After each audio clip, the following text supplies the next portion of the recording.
Kodagu channel ವಾರ್ತೆಗಳ ಪ್ರಾಯೋಜಕರು Muliya Keshav Bhat and sons, ಚಿನ್ನಾಭರಣಗಳ ಬೃಹತ್ ಮಳಿಗೆ, ಮಡಿಕೇರಿ, ಗೋಣಿಕೊಪ್ಪ, ಪುತ್ತೂರು, ಬೆಳ್ತಂಗಡಿ, ಬೆಂಗಳೂರು. ಹೋಮ್ಸ್ಕೇಪ್ ಫರ್ನಿಚರ್ಸ್, ಕೊಡಗಿಗೆ ಸಮೀಪದ ವಿಶಾಲವಾದ ಮಳಿಗೆ, ಪಯ್ಯಾವೂರ್, ಕೇರಳ. ಶಾರದಾ ಜ್ಯುವೆಲರ್ಸ್, ಕೊಡಗಿನ ಸಾಂಪ್ರದಾಯಿಕ ಆಭರಣಗಳ ಬೃಹತ್ ಮಳಿಗೆ, Aras road, Mysuru. A to Z super market, Vishwamanava double road, Kuvempu Nagar, Mysuru. SLV Promax, corn mix and corn products, Kushalnagar. Prashanth furnitures, ನಿಮ್ಮ ಅಂದದ ಮನೆಗೆ ಚಂದದ ಪೀಠೋಪಕರಣಗಳ ಮಳಿಗೆ, industrial area, Madikeri. Fabins family restaurant, ಬೆಕಾಚಿ resto cafe, always cell tower, Kohinoor ರಸ್ತೆ, ಮಡಿಕೇರಿ. ಮಹರ್ಷಿ ವಾಲ್ಮೀಕಿಯವರು ಬರೆದಿರುವ ರಾಮಾಯಣದಲ್ಲಿ ಭಾರತೀಯ ಸಂಸ್ಕೃತಿ, ಇತಿಹಾಸ ಮತ್ತು ಪರಂಪರೆಯನ್ನು ಕಾಣಬಹುದಾಗಿದೆ ಎಂದು ಜಿಲ್ಲಾಧಿಕಾರಿ ವೆಂಕಟರಾಜ ಅವರು ತಿಳಿಸಿದ್ದಾರೆ. ಜಿಲ್ಲಾಡಳಿತ, ಜಿಲ್ಲಾ ಪಂಚಾಯತ್ ಹಾಗೂ ಪರಿಶಿಷ್ಟ ವರ್ಗಗಳ ಕಲ್ಯಾಣ ಇಲಾಖೆ ಇವರ ಸಂಯುಕ್ತ ಆಶ್ರಯದಲ್ಲಿ ನಗರದ ಗಾಂಧಿ ಭವನದಲ್ಲಿ ಮಂಗಳವಾರ ನಡೆದ ಶ್ರೀ ಮಹರ್ಷಿ ವಾಲ್ಮೀಕಿ ಜಯಂತಿ ಸಮಾರಂಭದಲ್ಲಿ ಪಾಲ್ಗೊಂಡು ಅವರು ಮಾತನಾಡಿದರು. ಮಹರ್ಷಿ ವಾಲ್ಮೀಕಿಯವರು ರಾಮಾಯಣ ಮಹಾಕಾವ್ಯ ರಚಿಸುವ ಮೂಲಕ ಭಾರತೀಯ ಸಂಸ್ಕೃತಿ ಮತ್ತು ಇತಿಹಾಸವನ್ನು ಸಾರಿದ್ದಾರೆ. ಮಹಾಕಾವ್ಯದ ಮೂಲಕ ಸಮಾಜಕ್ಕೆ ಉತ್ತಮ ಸಂದೇಶ ನೀಡಿದ್ದಾರೆ ಎಂದು ಜಿಲ್ಲಾಧಿಕಾರಿ ಅವರು ಹೇಳಿದರು. ಮಹರ್ಷಿ ವಾಲ್ಮೀಕಿ ಅವರ ಪರಿಕಲ್ಪನೆ, ದೂರದರ್ಶಿತ್ವ ಸ್ಮರಣೀಯವಾದುದು ಎಂದು ಜಿಲ್ಲಾಧಿಕಾರಿ ಅವರು ನುಡಿದರು.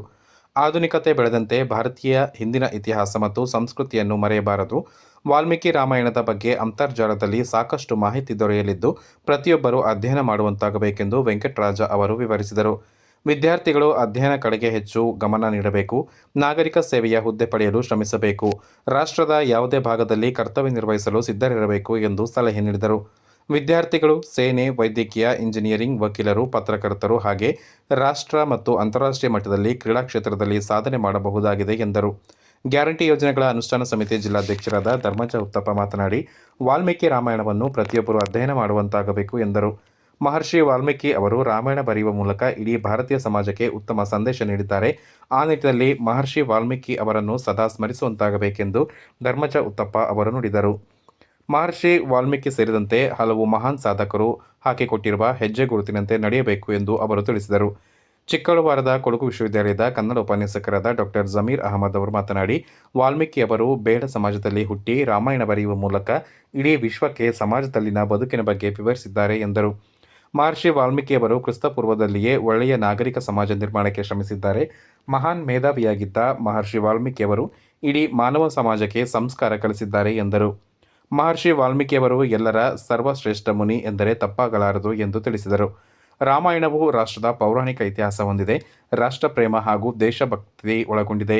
ಶ್ರೀರಾಮ, ಸೀತೆ ಹಾಗೂ ಲಕ್ಷ್ಮಣರಂತೆ ಬದುಕು ನಡೆಸಬೇಕು ಎಂಬುದು ಎಲ್ಲರ ಆಶಯವಾಗಿದೆ ಎಂದರು. ಸಮಾಜದ ಸರ್ವತೋಮುಖ ಅಭಿವೃದ್ಧಿಗೆ ಎಲ್ಲರೂ ಕೈಜೋಡಿಸಬೇಕು.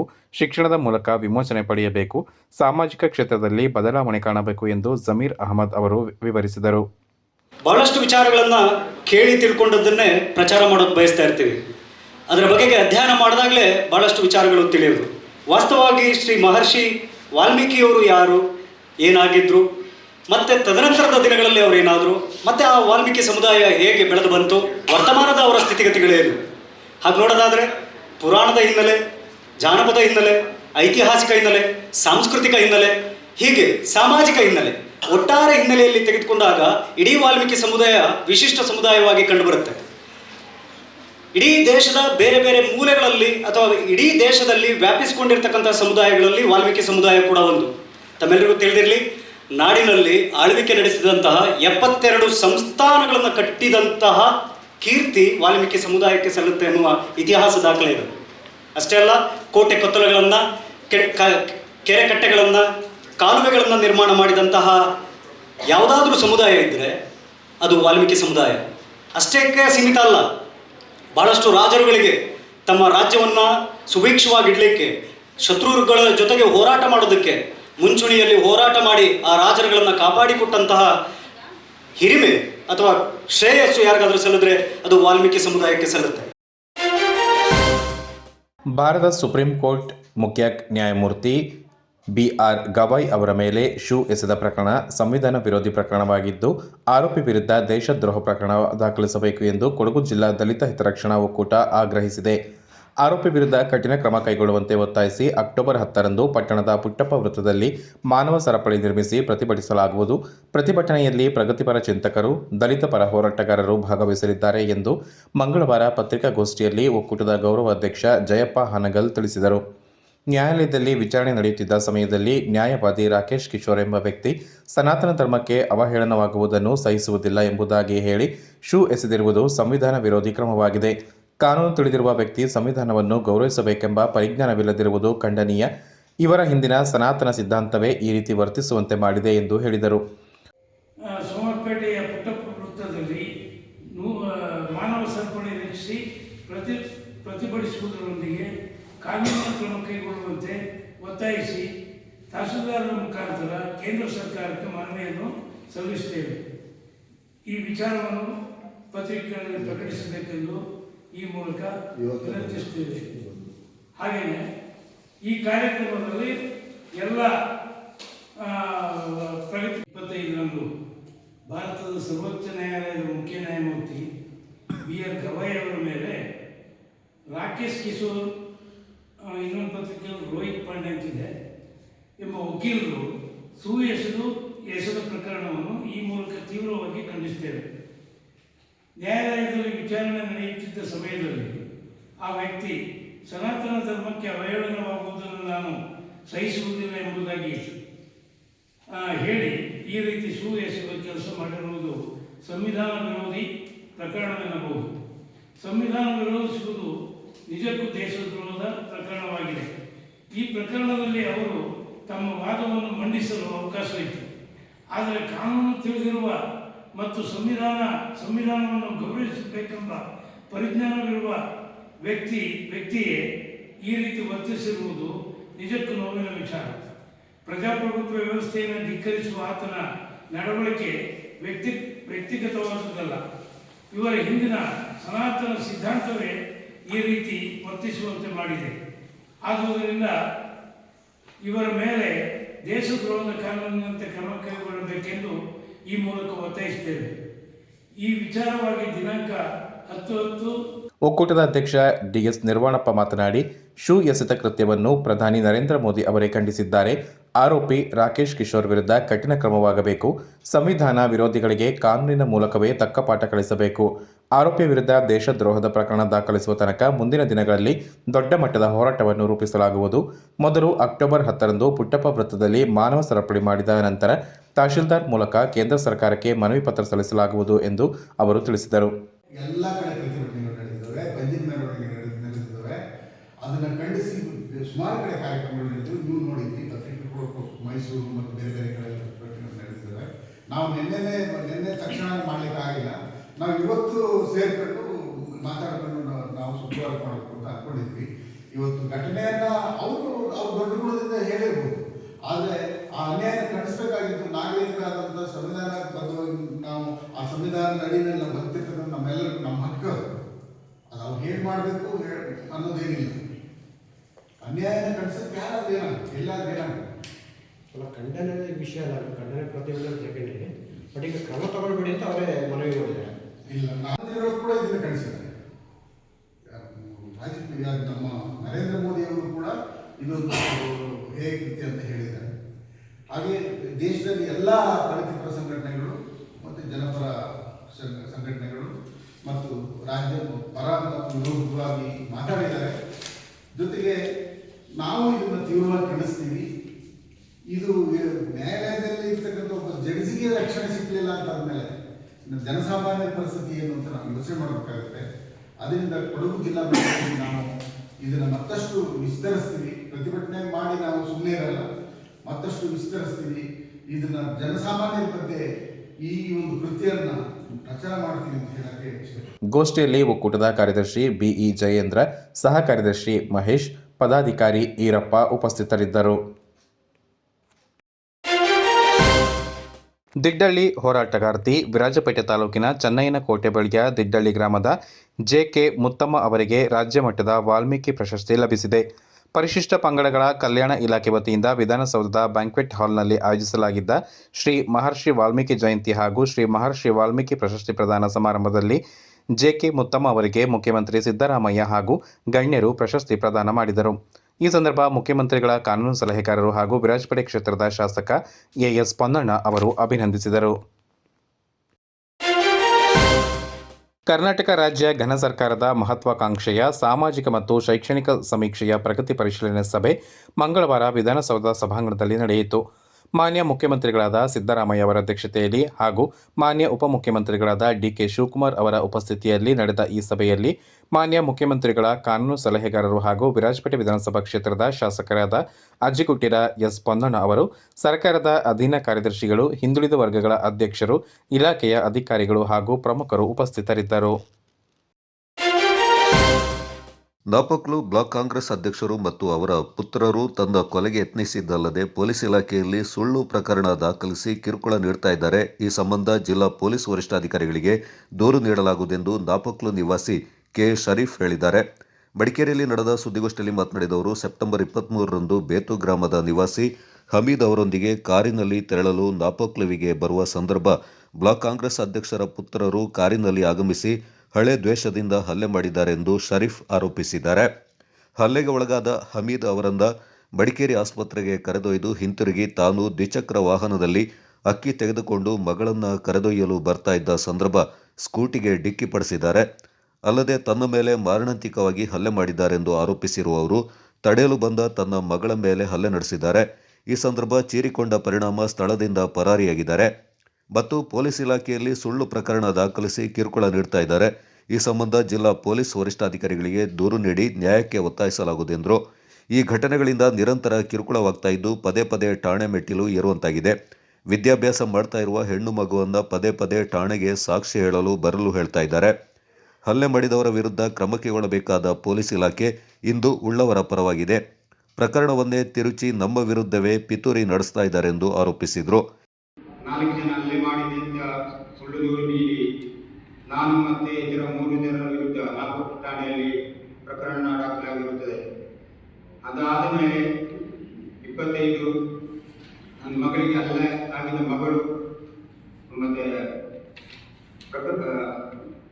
ದೂರು ಕೊಟ್ಟ ಮಗಳನ್ನು 25ರಂದು 11 ಗಂಟೆಗೆ ಠಾಣೆಗೆ ಕರೆದು ವಿಚಾರ ಮಾಡಬೇಕು ಅಂತ ಕರೆದು 3 ಗಂಟೆಗಳಿಂದ ಕೂರಿಸಿ ಏನು ಕೇಳದೆ ವಿಚಾರಣೆ ಮಾಡದೆ ನೀವು ಹೋಗಿ 5 ಗಂಟೆ ಬನ್ನಿ ಎಂದು ವಾಪಸ್ ಕಳಿಸಿರ್ತಾರೆ. ಅದೇ ಥರ ಸಂಜೆ 5 ಗಂಟೆಗೆ ನನ್ನ ಮಗಳು ಮತ್ತು ನನ್ನ ಮಿಸಸ್ ಹೋದ ಮೇಲೆ ಅಲ್ಲಿ ನನ್ನ ಮಗಳಿಗೆ ಠಾಣಾ ಅಧಿಕಾರಿಯವರು ಎದುರಿಸಿ ಆಮೇಲೆ ಅದಲ್ಲದೆ ರಾತ್ರಿ ಅಲ್ಲಿ ಕೂರಿಸಿ ಅವರಿಗೆ ಕಿರುಕುಳ ಕೊಟ್ಟಿರುತ್ತಾರೆ. ಅದಾದ ಮೇಲೆ ನಮ್ಮ ಸ್ಪಾಟ್ ಮಾಡೋ ಟೈಮಿನಲ್ಲಿ ಇದೇ ಬ್ಲಾಕ್ ಅಧ್ಯಕ್ಷ ಇಸ್ಮಾಯಿಲ್ ಬಂದು ನನ್ನ ಜೊತೆ ನನ್ನ ಕಂಡು ಬಂದಿಲ್ಲ ಶ್ರೀಲಂಕೆಗೆ. ಅವನಿಗೆ ಠಾಣೆ ಅಧಿಕಾರಿ ಹಿಂದೆ ಎದುರಿಸ್ತಾರೆ. ನನ್ನ ಕಂಡಿಲ್ಲ, ಅವರು ಬಂಧನೆ ಮಾಡಿಲ್ಲ. ಅವ್ರ ಮುಂದೆ ಠಾಣೆ ಅಧಿಕಾರಿ ಮುಂದೆನೆ ಬೆದರಿಕೆ ಹಾಕಿದಾಗ ಎಸ್ಐ ಬಂಧನ ಮಾಡಿದ ಎಸ್ಐ ಹೋಗಿ ಅಂತ ಕಳಿಸಿದ್ದಾರೆ. ಅದಾದ ಮೇಲೆ ನನ್ನ ಬೈಕು ಠಾಣೆ ತಗೊಂಡು ಹೋಗಿ ಕೊಟ್ಟಿದೆ ಮಾಜರಾದ ಮೇಲೆ. ಆ ಬೈಕು ಅದೇ ದಿವಸ 12ವರೆಗೆ ಇಟ್ಟಿದ್ದು. ಅದೇ ದಿವಸ ನಮ್ಮನ್ನು ಪುನಃ 11 ಗಂಟೆ ಹೋಗ್ಲಿಕ್ಕೆ ಮಗಳನ್ನು ಕರೆದು ಮಾರನೇ ದಿವಸ ಅಲ್ಲಿ ಹೋದಾಗ ಅದು ಎಲ್ಲ ಮುಗಿಸಿ 3 ಗಂಟೆಗೆ ನಮ್ಮನ್ನು ಬಿಟ್ಟಿದ್ರು. 12ವರೆಗೆ ನನ್ನ ಬೈಕಲ್ಲಿ ತಗೊಂಡೋಗಿ ಇಟ್ಟಿದೆ ಸೀಸ್ ಮಾಡಿ. ಅದು 4 ಗಂಟೆಗೆ ಪುನಃ Madikeri road petrol bunk, Chamundi petrol bunk ಆದ ನನ್ನ ಬೈಕ್ ತಗೊಬಂದು ಅದು ಬೈಕ್ ಮಾಸ್ಕ್ ಎಲ್ಲ ಹೊರದಾಕಿದ್ದಾರೆ. ಅವರು ಪುನಃ ತಗೊಂಡೋಗಿ ಇಟ್ಟಿದ್ದಾರೆ. ನಾವು ಇಟ್ಟ ಮೇಲೆ ಸೀದಾದ್ಮೇಲೆ ಪುನಃ ತಗೊಂಡ್ಬಂದಿದ್ದಾರೆ ಸ್ಟೇಷನಿಂದ. ಅದಲ್ಲದೆ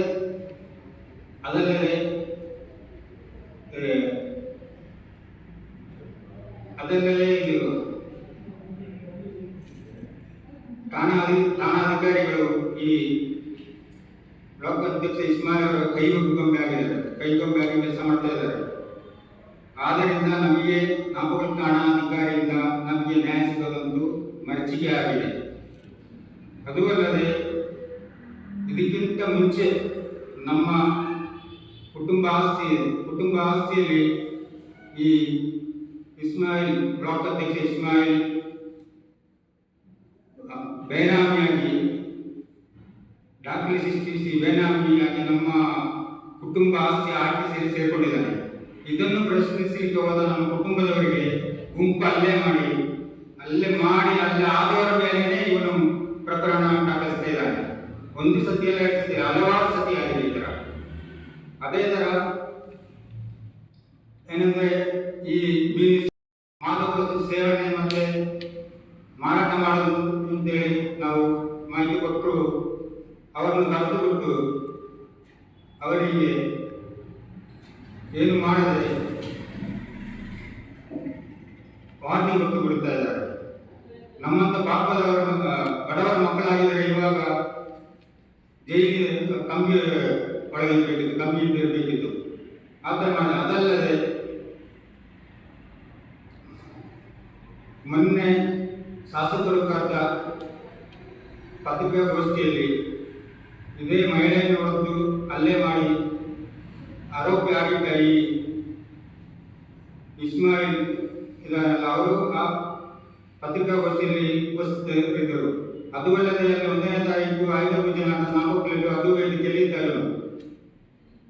ಇಂಥವರಿಗೆ ಕಾನೂನು ಅನ್ಯಾಯ ಆಗುವುದಿಲ್ಲ ಎಂಬ ಪ್ರಶ್ನೆ ನಮ್ಮದು.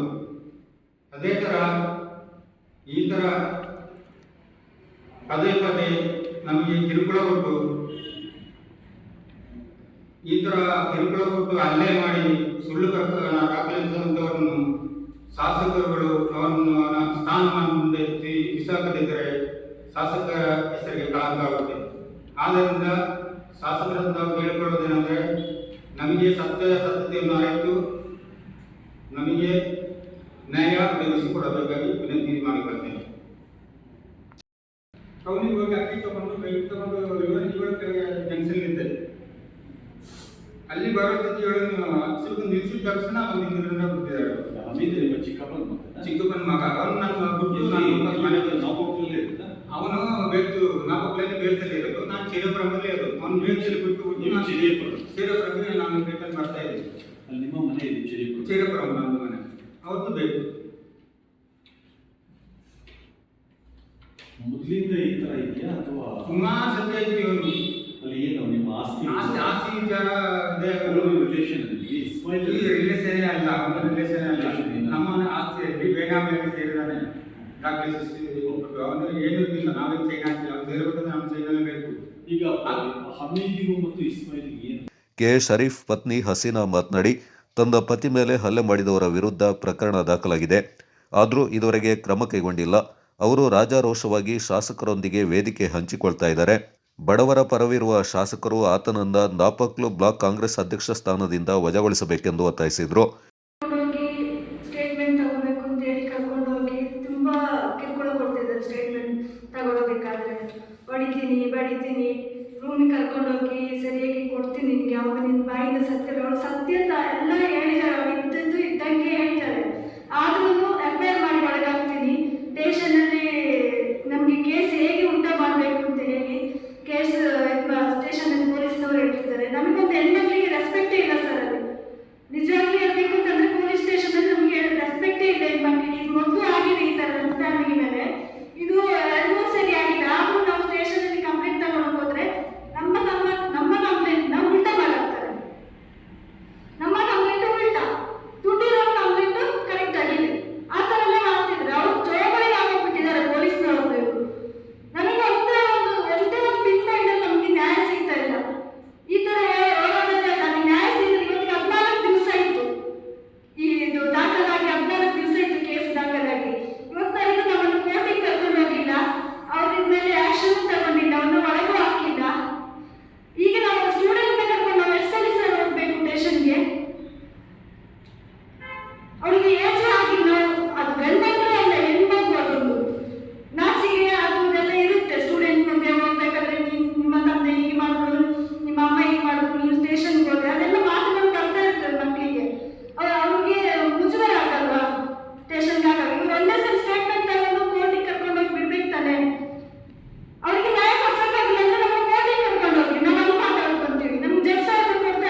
ಇಷ್ಟವರೆಗೆ ಬಂದಾಯ ಮಾಡಿಲ್ಲ.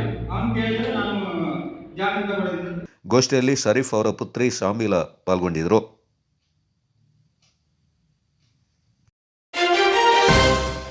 ಚಲನಚಿತ್ರ ಕ್ಷೇತ್ರದಲ್ಲಿ ಸ್ಥಳೀಯ ಕಲಾವಿದರು ದೊಡ್ಡ ಮಟ್ಟದ ಸಾಧನೆ ಮಾಡುತ್ತಿದ್ದು ಇದು ಶ್ಲಾಘನೀಯ.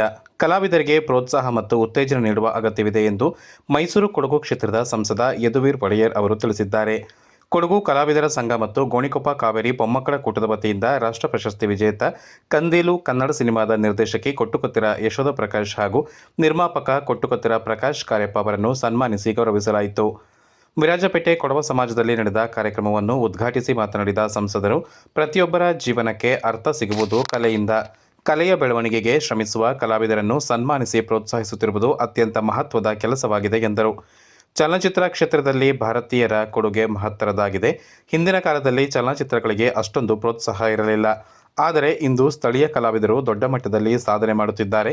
ಸಾಧನೆಗೆ ಹಾಗೂ ಸಾಧಿಸಿದ ಕಲಾವಿದರಿಗೆ ಪ್ರೋತ್ಸಾಹ ದೊರಕುತ್ತಿರುವುದು ಶ್ಲಾಘನೀಯ. ಭವಿಷ್ಯದಲ್ಲೂ ಪ್ರೋತ್ಸಾಹ ದೊರಕುವಂತಾಗಲಿ ಎಂದರು.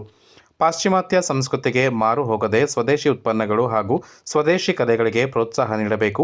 ಕೊಡಗಿನ ಕಲಾವಿದರಿಗೆ ಹಾಗೂ ರಾಜ್ಯದ ಕಲಾವಿದರಿಗೆ ಉತ್ತಮ ವೇದಿಕೆ ಕಲ್ಪಿಸುವಂತಾಗಬೇಕು ಎಂದು ಯದುವೀರ್ ಒಡೆಯರ್ ಹೇಳಿದರು. ಸಾಮಾನ್ಯವಾಗಿ ಇದರ ಇತಿಹಾಸದಲ್ಲಿ ಒಂದು ಹಾಲಿವುಡ್ ಮಿತಿಯಲ್ಲೇ ಎಲ್ಲ ಒಂದು ಪ್ರೋತ್ಸಾಹ ಕೊಡ್ತಾರೆ. ಸ್ಥಳೀಯ ಒಂದು ಚಲನಚಿತ್ರಕ್ಕೆ 2-3 ದೊಡ್ಡ ಹೀರೋಗಳು ಅಥವಾ ಸ್ಟಾರ್ಗಳು ಬಿಟ್ಟರೆ ಇದಕ್ಕೆ ಜಾಸ್ತಿ ಒಂದು ಪ್ರೋತ್ಸಾಹ ಇಲ್ಲ, ಕಾಳಜಿ ಇರಲಿಲ್ಲ. ಸಮಾಜದಲ್ಲೂ ಕೂಡ ಯಾರ ಮಟ್ಟಕ್ಕೆ ನಾವು ಪ್ರೋತ್ಸಾಹ ಕೊಡಬೇಕಾಗಿತ್ತು ಅದು ಆಗ್ತಾ ಇರಲಿಲ್ಲ.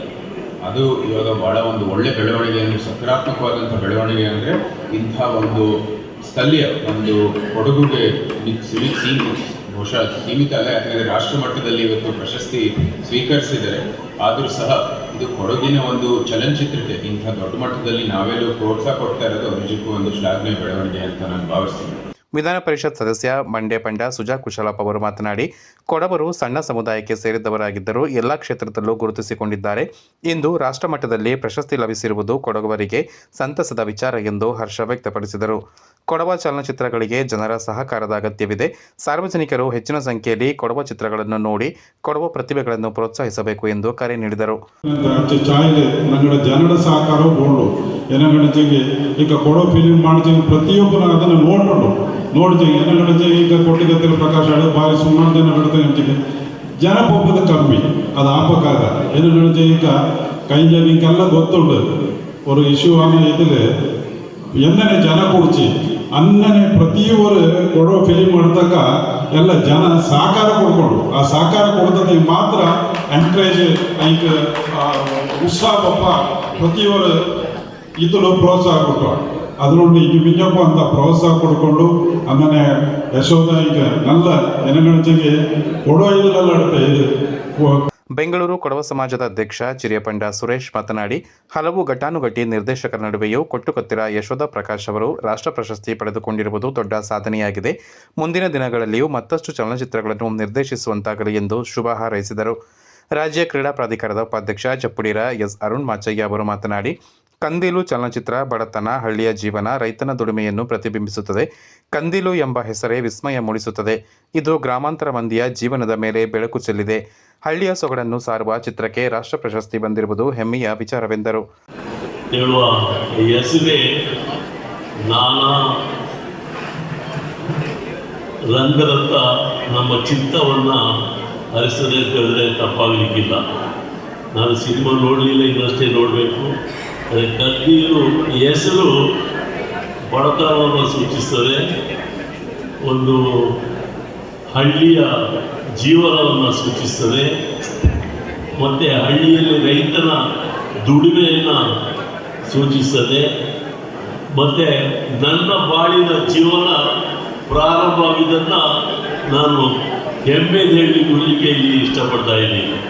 ನಾನು ಸಹ ಕಂದೀಲು ದೀಪವನ್ನು ಇಟ್ಟು ರಾಷ್ಟ್ರ ಪ್ರಶಸ್ತಿ ವಿಜೇತ ನಿರ್ದೇಶಕಿ ಕೊಟ್ಟುಕೊತ್ತಿರ ಯಶೋಧ ಪ್ರಕಾಶ್ ಅವರು ಮಾತನಾಡಿ, ನಮ್ಮದೇ ಊರಿನಲ್ಲಿ ನಮ್ಮ ಕೆಲಸಕ್ಕೆ ಪ್ರೋತ್ಸಾಹ ದೊರೆಯುತ್ತಿರುವುದು ಸಂತೋಷ. ಹಲವು ಸವಾಲುಗಳ ನಡುವೆ ಕುಟುಂಬದ ಬೆಂಬಲದಿಂದ ಮುಂದೆ ಬರಲು ಸಾಧ್ಯವಾಯಿತು ಎಂದು ಹೇಳಿದರು. ಕಾರ್ಯಕ್ರಮದ ಅಧ್ಯಕ್ಷತೆ ವಹಿಸಿ ಮಾತನಾಡಿದ ಕಾವೇರಿ ಮೊಮ್ಮಕ್ಕಳ ಕೂಟದ ಅಧ್ಯಕ್ಷೆ ಕೊಟ್ಟಂಗಡ ವಿಜು ದೇವಯ್ಯ ಅವರು, ಹಲವು ವರ್ಷಗಳ ಹಿಂದೆ ಕೊಡಗಿನಲ್ಲಿ ಸಿನಿಮಾ ಎಂದರೆ ಮೂಕು ಮುರಿಯುವವರ ಸಂಖ್ಯೆ ಹೆಚ್ಚು ಇತ್ತು. ಹೆಣ್ಣು ಮಕ್ಕಳನ್ನು ಚಿತ್ರರಂಗಕ್ಕೆ ಬಿಡುತ್ತಿರಲಿಲ್ಲ. ಆದರೆ ಸಣ್ಣುವಂಡ ಶಶಿಕಲಾ ಅವರು ಕನ್ನಡ ಸಿನಿಮಾಕ್ಕೆ ಮೊದಲ ಕೊಡವ ಮಹಿಳೆಯಾಗಿ ಪಾದಾರ್ಪಣೆ ಮಾಡಿ ಕೊಡವರಿಗೆ ಸ್ಫೂರ್ತಿಯಾಗಿದ್ದಾರೆ. ಅಂದಿನಿಂದ ಇಂದಿನವರೆಗೆ ಸಮುದಾಯದ ಹಲವು ಮಂದಿ ಸಿನಿಮಾ ಕ್ಷೇತ್ರದಲ್ಲಿ ಸಾಧನೆ ಮಾಡಿದ್ದಾರೆ. ಇಂದು ನಿರ್ಮಾಪಕಿಯಾಗಿ ಯಶೋಧ ಪ್ರಕಾಶ್ ಅವರು ರಾಷ್ಟ್ರಮಟ್ಟದಲ್ಲಿ ಸಾಧನೆ ಮಾಡಿರುವುದು ಶ್ಲಾಘನೀಯ.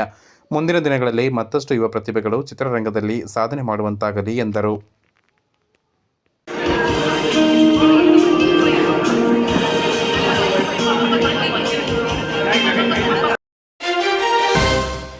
ಕುಶಾಲನಗರ ತಾಲೂಕು ಆಡಳಿತ, ತಾಲೂಕು ಪಂಚಾಯಿತಿ, ಪುರಸಭೆ, ಸಮಾಜ ಕಲ್ಯಾಣ ಇಲಾಖೆ ಹಾಗೂ ಕೊಡಗು ಜಿಲ್ಲಾ ವಾಲ್ಮೀಕಿ ನಾಯಕ ಕ್ಷೇಮಾಭಿವೃದ್ಧಿ ಸಂಘದ ಸಂಯುಕ್ತಾಶ್ರಯದಲ್ಲಿ ಮುಳ್ಳುಸೋಗೆ ವಾಲ್ಮೀಕಿ ಭವನದಲ್ಲಿ ಶ್ರೀ ಮಹರ್ಷಿ ವಾಲ್ಮೀಕಿ ಜಯಂತಿ ಸಮಾರಂಭ ಹಮ್ಮಿಕೊಳ್ಳಲಾಗಿತ್ತು.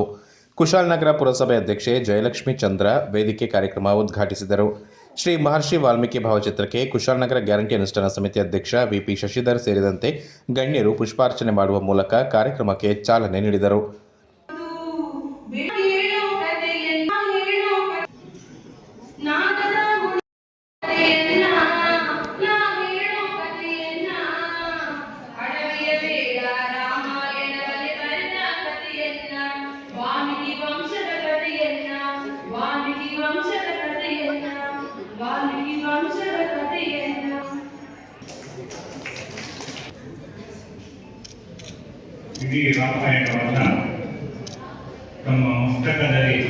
ಮುಖ್ಯ ಭಾಷಣಕಾರರಾಗಿ ಪಾಲ್ಗೊಂಡಿದ್ದ ಸಾಹಿತಿ ಹಾಗೂ ಚಿಂತಕ ಡಾಕ್ಟರ್ ಎಚ್.ಕೆ. ನರಸಿಂಹಮೂರ್ತಿ ಅವರು ವಾಲ್ಮೀಕಿ ಜಯಂತಿ ಕುರಿತು ಮಾತನಾಡಿದರು. ವಾಲ್ಮೀಕಿ ರಾಮಾಯಣ ಭಾರತೀಯ ಸಂಸ್ಕೃತಿಯು ಬೆಳೆದು ಬಂದ ವಿಧಾನ, ಕೌಟುಂಬಿಕ ವ್ಯವಸ್ಥೆಯ ಬಗ್ಗೆ ಸಮಾಜಕ್ಕೆ ಕಟ್ಟಿಕೊಟ್ಟ ಕಾವ್ಯ ಎಂದು ಬಣ್ಣಿಸಿದರು. ಜಗತ್ತಿನ ಮೊದಲ ಕಾವ್ಯ ರಚಿಸಿದ ಕೀರ್ತಿ ವಾಲ್ಮೀಕಿ ಮಹರ್ಷಿ ಅವರದ್ದಾಗಿದೆ ಎಂದರು.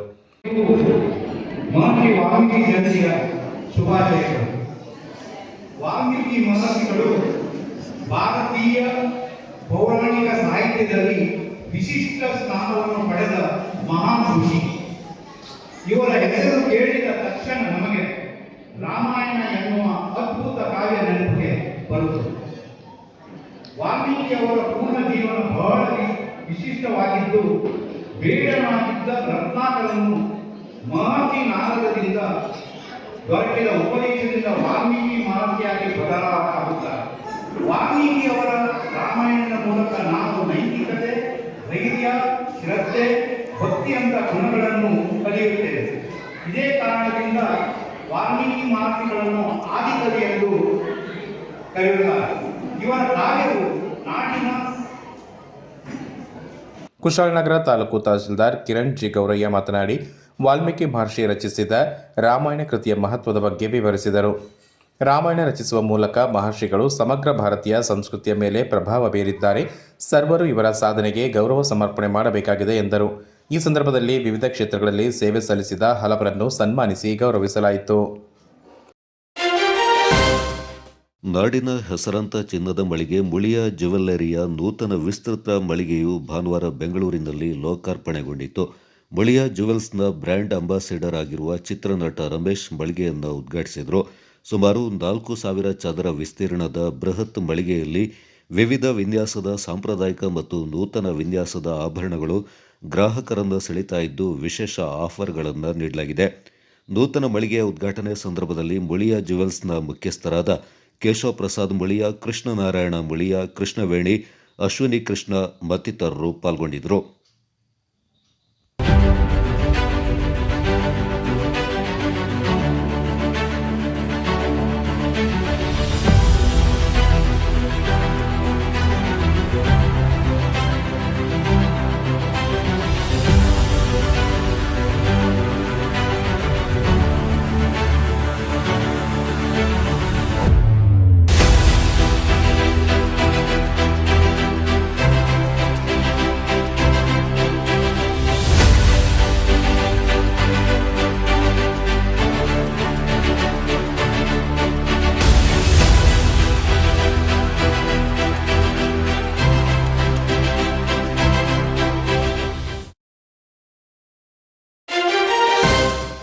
ವಿರಾಜಪೇಟೆಯಲ್ಲಿ ಶ್ರೀ ಮಹರ್ಷಿ ವಾಲ್ಮೀಕಿ ಜಯಂತಿ.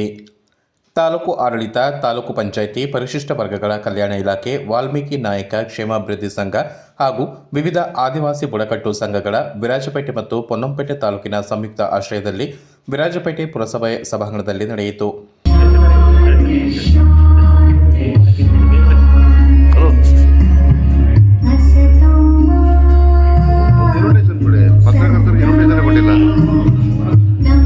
ಆರಂಭದಲ್ಲಿ ವಿರಾಜಪೇಟೆ ಗಡಿಯಾರ ಕಂಬದಿಂದ ಮೆರವಣಿಗೆ ಮೂಲಕ ಪುರಸಭೆ ಕಚೇರಿಯವರೆಗೆ ಆಗಮಿಸಿ ನಂತರ ವೇದಿಕೆ ಕಾರ್ಯಕ್ರಮ ನಡೆಯಿತು. ಕೊಡಗು ಜಿಲ್ಲೆಯ ವಿಧಾನ ಪರಿಷತ್ ಸದಸ್ಯರಾದ ಎಂಪಿ ಸುಜಾ ಕುಶಲಪ್ಪ ಅವರು ದೀಪ ಬೆಳಗುವ ಮೂಲಕ ಜಯಂತಿಯನ್ನು ಉದ್ಘಾಟನೆ ಮಾಡಿದರು.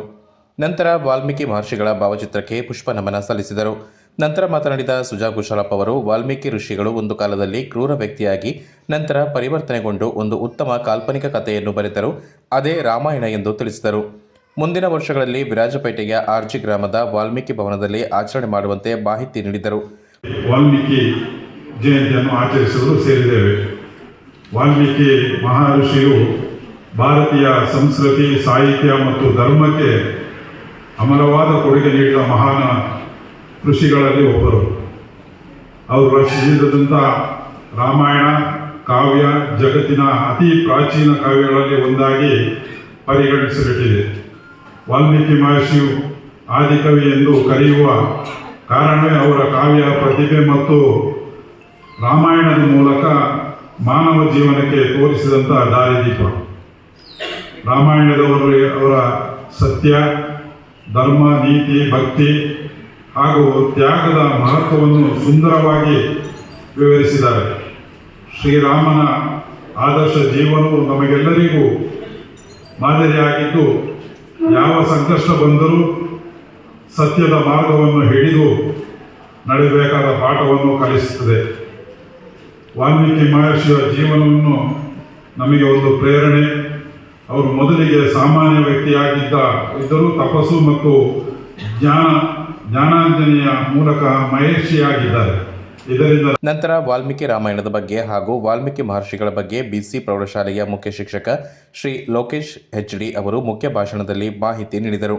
ಈ ಸಂದರ್ಭದಲ್ಲಿ ವಿರಾಜಪೇಟೆ ಪುರಸಭೆ ಉಪಾಧ್ಯಕ್ಷೆ ಫಸಿಯಾ ತಬಸಂ, ಸದಸ್ಯರಾದ ಸುಭಾಷ್ ಮಹದೇವ, ತಾಲೂಕು ಗ್ಯಾರಂಟಿ ಅನುಷ್ಠಾನ ಸಮಿತಿ ಅಧ್ಯಕ್ಷರಾದ PB ಜಾನ್ಸನ್, ವಿರಾಜಪೇಟೆ ತಾಲೂಕಿನ ತಹಶೀಲ್ದಾರ್ ಪ್ರವೀಣ್ ಕುಮಾರ್, ಕಾರ್ಯನಿರ್ವಹಣಾಧಿಕಾರಿ ಅಪ್ಪಣ್ಣ, ಮುಖ್ಯಾಧಿಕಾರಿ ನಾಚಪ್ಪ, ತಾಲೂಕು ಪರಿಶಿಷ್ಟ ವರ್ಗದ ತೇಜರಾಜು, ಪ್ರಭಾರ ವಿಸ್ತಾರ ಘಟನಾಧಿಕಾರಿ ಪ್ರಶಾಂತ್ ಅವರು ಸೇರಿದಂತೆ ಅನೇಕ ಗಣ್ಯರು ಉಪಸ್ಥಿತರಿದ್ದರು. ಮಾರ್ನಿಂಗ್ ಗ್ಲೋರಿ ಶಾಲೆಯಲ್ಲಿ ಓಣಂ ಸಂಭ್ರಮ ಸಾಂಸ್ಕೃತಿಕ ಕಾರ್ಯಕ್ರಮದಲ್ಲಿ ಗಮನ ಸೆಳೆದ ಪುಟಾಣಿಗಳು.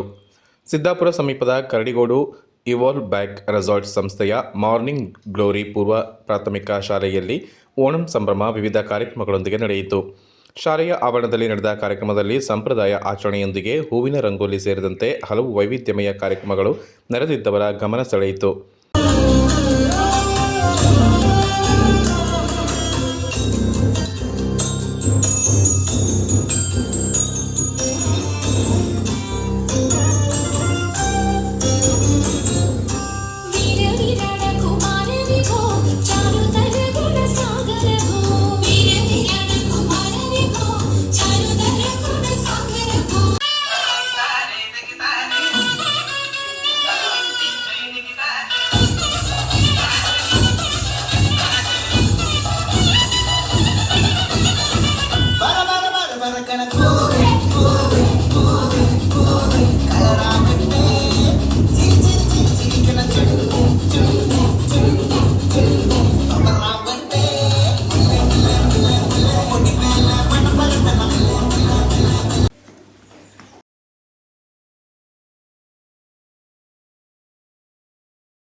പച്ചക്കിളിപ്പവിഴപാൽ വന്ന മുത്തപല കൊച്ചുങ്ങളഞ്ചെണ്ണം നിൽപ്പാണു ശംഭോ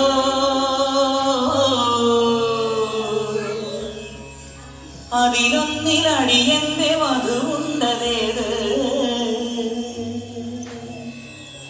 ഈ നരകത്തിൽ നിന്നൊന്ന് കരകേറ്റ്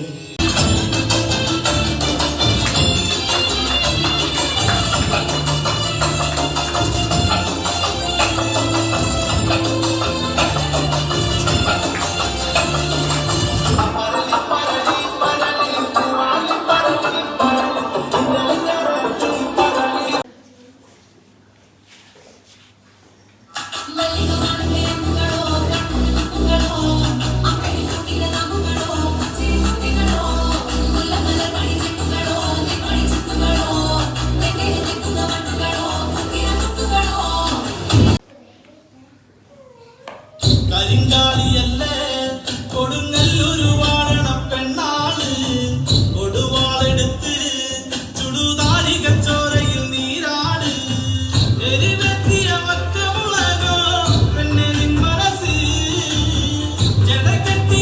ಮುಖ್ಯ ಶಿಕ್ಷಕಿ ಎಂಪಿ ಶ್ರೀಜಾ ಮಾತನಾಡಿ, ಇವಾಲ್ವ್ ಬ್ಯಾಕ್ ರೆಸಾರ್ಟ್ ಸಂಸ್ಥೆ ಮಕ್ಕಳ ಶಿಕ್ಷಣ ಭವಿಷ್ಯ ರೂಪಿಸಲು ಶಾಲೆಯನ್ನು ಪ್ರಾರಂಭಿಸಲಾಗಿದ್ದು, ಗ್ರಾಮದ ಕೂಲಿ ಕಾರ್ಮಿಕರ ಮಕ್ಕಳಿಗೆ ಉಚಿತ ಮೂಲಭೂತ ಶಿಕ್ಷಣವನ್ನು ನೀಡುವ ಗುರಿಯನ್ನು ಹೊಂದಿದೆ. ಮಾಂಟೆಸರಿಯಿಂದ ಯುಕೆಜಿವರೆಗೆ ತರಗತಿಗಳು ನಡೆಯುತ್ತಿದ್ದು, ಇಂಗ್ಲಿಷ್ ಮಾಧ್ಯಮದಲ್ಲಿ ಶಿಕ್ಷಣ ನೀಡಲಾಗುತ್ತಿದೆ. ಮಧ್ಯಾಹ್ನದ ಊಟ ಮತ್ತು ಶಾಲಾ ಬ್ಯಾಗ್ಗಳು ಮತ್ತು ಪುಸ್ತಕಗಳಂತಹ ಸ್ಟೇಷನರಿಗಳನ್ನು ಸಹ ಮಕ್ಕಳಿಗೆ ಉಚಿತವಾಗಿ ನೀಡಲಾಗುತ್ತಿದೆ. ಶೈಕ್ಷಣಿಕ ವರ್ಷದಲ್ಲಿ ಸುಮಾರು 90 ಮಕ್ಕಳು ದಾಖಲಾಗಿದ್ದಾರೆ. ಪೋಷಕರು ತಮ್ಮ ಮಕ್ಕಳ ಭವಿಷ್ಯವನ್ನು ರೂಪಿಸಲು ಮಕ್ಕಳನ್ನು ಶಾಲೆಗೆ ಕಡ್ಡಾಯವಾಗಿ ಕಳಿಸುವುದರ ಮೂಲಕ ಉತ್ತಮ ಪ್ರಜೆಗಳಾಗಿ ರೂಪಿಸಲು ಸಹಕಾರ ನೀಡಬೇಕೆಂದರು. ಪುಟಾಣಿ ಮಕ್ಕಳಿಗೆ ಹಗ್ಗಜಗಾಟ, cap and ball, musical chair ಸೇರಿದಂತೆ ವಿವಿಧ ಕ್ರೀಡೆಗಳಲ್ಲಿ ಭಾಗವಹಿಸಿದ ವಿದ್ಯಾರ್ಥಿಗಳಿಗೆ ಬಹುಮಾನ ವಿತರಣೆ ಮಾಡಲಾಯಿತು. ಮಕ್ಕಳ ಸಾಂಸ್ಕೃತಿಕ ಕಾರ್ಯಕ್ರಮ ಪೋಷಕರ ಗಮನ ಸೆಳೆಯಿತು.